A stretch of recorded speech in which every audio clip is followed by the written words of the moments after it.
dans Fusion 360, il y a moyen de faire plein de choses, notamment en 3D.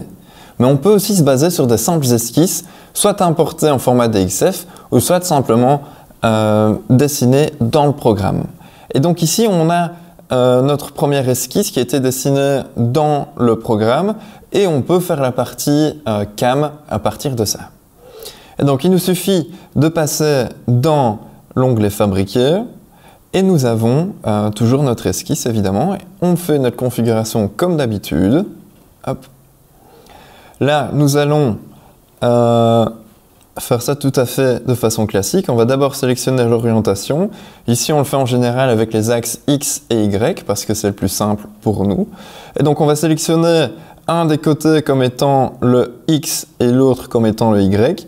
Ensuite, on va faire une inversion sur un des axes qui est en l'occurrence celui des X. Et ensuite, il nous suffit de sélectionner le point d'origine comme d'habitude. Alors, nous sélectionnons le coin supérieur, comme ceci. Nous allons demander à retirer le décalage de brut, latéral et au-dessus. Parfait. Et maintenant, nous pouvons sélectionner les différentes opérations. Et donc, on pourrait par exemple commencer par un contour 2D. Nous allons sélectionner notre outil, peu importe lequel. Hop. Alors,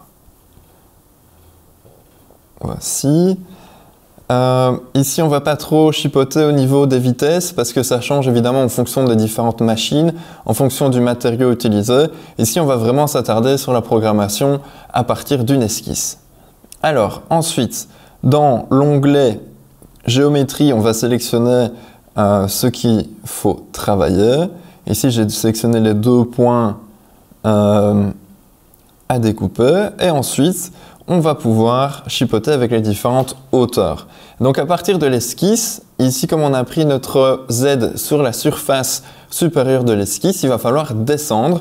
Et donc à partir de ce moment-là, on peut descendre ici dans le contour sélectionné et mettre une hauteur de moins 18 par exemple si on travaille sur un panneau de 18 mm. Il faut toujours évidemment ajouter une petite marge et donc nous on ajoute 8 dixièmes. Ça permet de s'assurer que la machine passe bien au travers du panneau. Voilà, il nous suffit de cliquer sur OK. Et ici, nous voyons l'usinage de la machine. Et donc, on peut simuler ceci. Hop. Voilà, et nous voyons qu'on passe bien à 18 mm. Voilà. On peut aussi créer des poches de cette façon-là. Donc ici, il nous suffit de créer une poche 2D, de la sélectionner évidemment. Hop, ici on veut qu'elle passe à l'intérieur, on change le côté, enfin le sens de la flèche. Ensuite, on va faire une poche à 6 mm, disons, du dessus. Et on peut demander par exemple plusieurs profondeurs, comme ceci. Hop, ça nous permettra de mieux visionner l'ensemble de notre usinage. On peut décocher l'entrée et la sortie, mettre une plongée simple ici, hop, ça calcule, et ici nous avons notre plongée à 6 mm et on peut vraiment voir sur l'écran les différentes passes que la machine va faire pour ce passage-là. Voilà.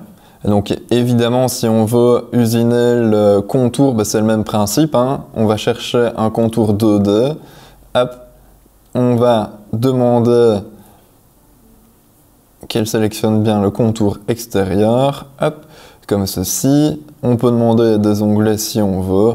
Donc ici, nous, l'idéal, c'est de bosser avec des onglets qui font 6 mm de long sur 2 mm de haut.